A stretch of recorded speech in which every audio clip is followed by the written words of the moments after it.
Yeah, I came in here, and the first question presented to me is like, well, what do you like about your body?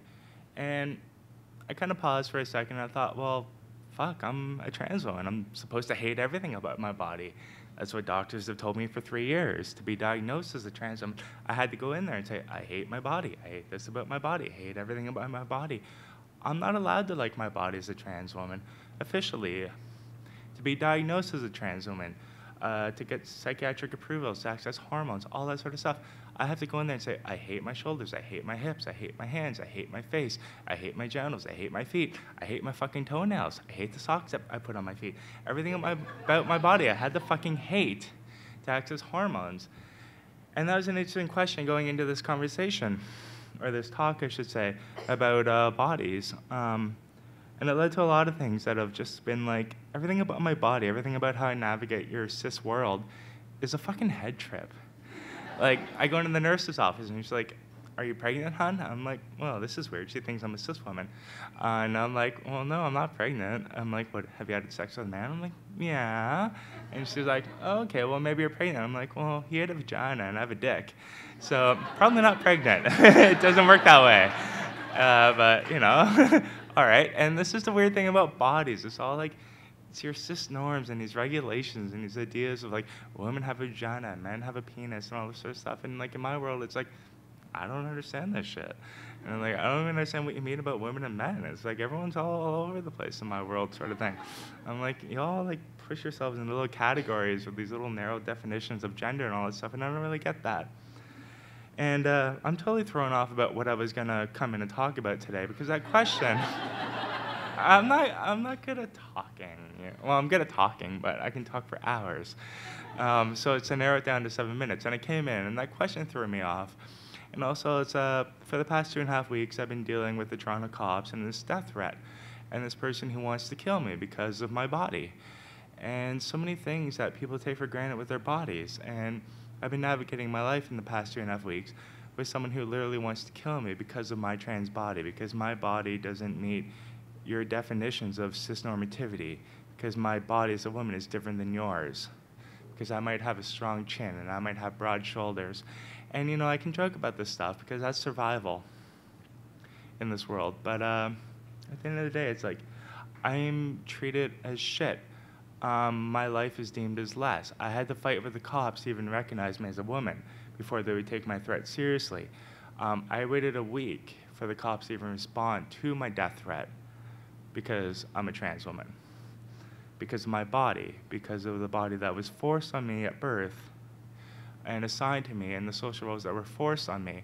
And then because of these misunderstandings about my body when I was born, and this gender that was assigned to me, and then these forced socializations, and then when I come out as trans, and I'm like, hey, you know what?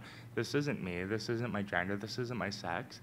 And then I'm discriminated against for that. And this had nothing to do with me. This was how I was born, and this was the body I was born with.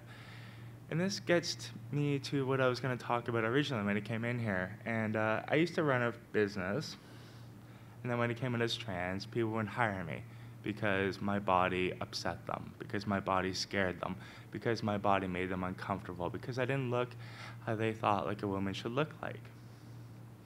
And I was like, okay, well, that's fine. I kind of expected this, you know. I knew it was going to go this way, sort of shit. Like, people suck, you know, we're growing, we're learning, all this sort of stuff. But then it's like, those realities came in. I'm like, okay, well, I just lost my business. I just lost my home. What do? So I'm like, okay, well, I'm a chef. I'll go back to working as a cook. And then I get a job in this, you know, fancy restaurant down in the Silly District. And I get hired, you know, benefits and all this sort of stuff. And I'm excited. And I go in, and I'm sitting here getting changed for my shift. And this woman comes in. And she starts screaming at me about how I'm a man and I'm not allowed in there. And I'm a pervert and I'm a freak and all this sort of stuff. And I just walked out. And I got back into my clothes, and I folded up my uniform, and I gave it to the person who hired me in human resources there. I'm like, well, this ain't really going to work out.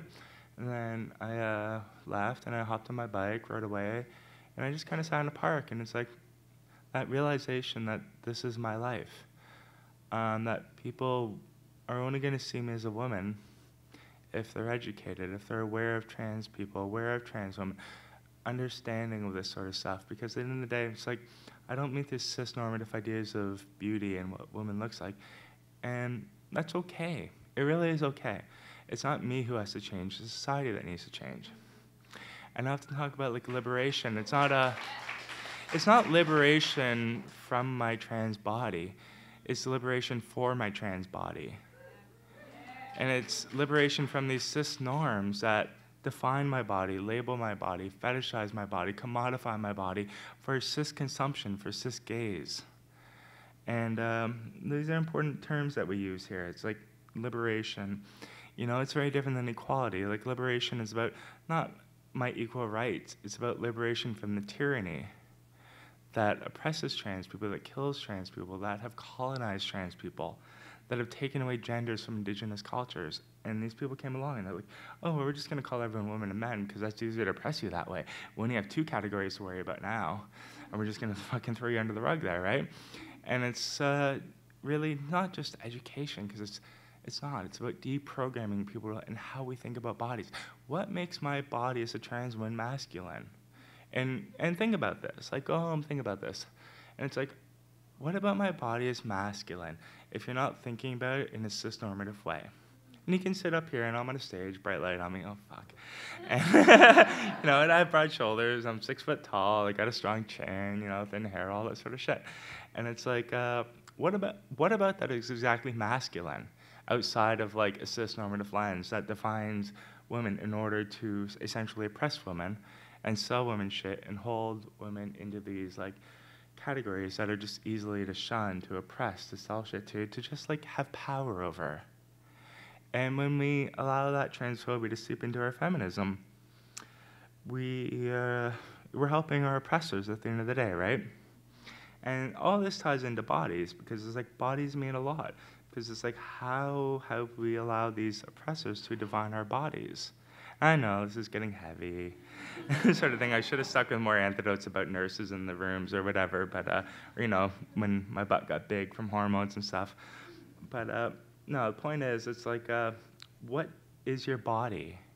And, like, how do you define your body? What about your body makes you a man? What about your body makes you a woman? What about your body makes you non-binary, agender? Why do you feel the need, because of what doctors told you or told your parents you were when you were a fetus, that this defines you? Like, do you ever question that? And do you ever question, like, I look out here and I was thinking, you know, when I came to this talk, and I'm like, okay, well, how many women, how many men are going to come? Should I set this talk up to a certain demographic? And I'm looking out here and I'm like, I don't know. I don't know if you're a woman. I don't know if you're a man. I'm not going to make that assumption based on how you dress, how you look, because at the end of the day, I don't know how you identify. And it'd be wrong of me to assume your gender based on your presentation and how you look. Some women have beards, some women have dicks, some men have vaginas, some men have breasts. And, you know, then there's that whole world like non-binary people and agender people. And all of that is totally valid. And so when we talk about bodies and we talk about, you know, me being a woman with tattoos, or we talk about pregnancy and women's health care and all that sort of stuff, and, like, it's so important to analyze and step back about that and think, well, our body is a vessel, and how we label our body is problematic because we've been taught to define bodies based on these ideas that are essentially created to oppress us. And, like, there's absolutely nothing about my body that is gendered. My penis is not male or female. I identify as female, therefore my penis is female. And that's it at the end of the day. And, like, you can laugh, and I laugh about it too. It's like, yeah, my dick is female, whatever. You know what I mean? But I'm like, I'm okay with that. I'm okay being with a woman with a penis, and why not? And, like, to tie back into what we were saying here when I got up here with Lori Louise, and it's the idea of, well, what do you like about your body? And I'm like, I'm told I hate everything about my body. I'm told I have to have surgeries to change my body. I have to take hormones to change my bodies. I have to have surgery to get rid of my genitals. I have to have surgery to, you know, cut down my chin and lower my hairline and change my eyebrows and all that sort of stuff. Because if I'm really a woman, then I'm committed to the cause. And, you know, I grew up with that shit for 20 years, and I stayed in the closet for a long time. So I'm like, well, this shit's kind of fucked. I'm like, I don't know, man. Like, what, you want me to spend 50 grand to prove to you I'm a woman because you assigned me at the wrong gender at birth? I'm like, pay for that fucking shit. But, yeah. I'm sorry, I'm looking for a flashlight. Who's got the flashlight? Someone's going to tell me to shut up. You're my cis overlord. All right. All right, she will be kicking the trans woman off the stage. I went there and I'm used to it. Everyone takes a microphone of me up here at karaoke, whatever. Yeah, I don't know. What was I talking about? Sorry. Oh, Laura's coming up. I'm getting kicked off. But anyways, she told me not to say what the lesson I learned here. I didn't learn a lesson. I hope you learned a lesson. Like, don't look at people and assume a fucking gender.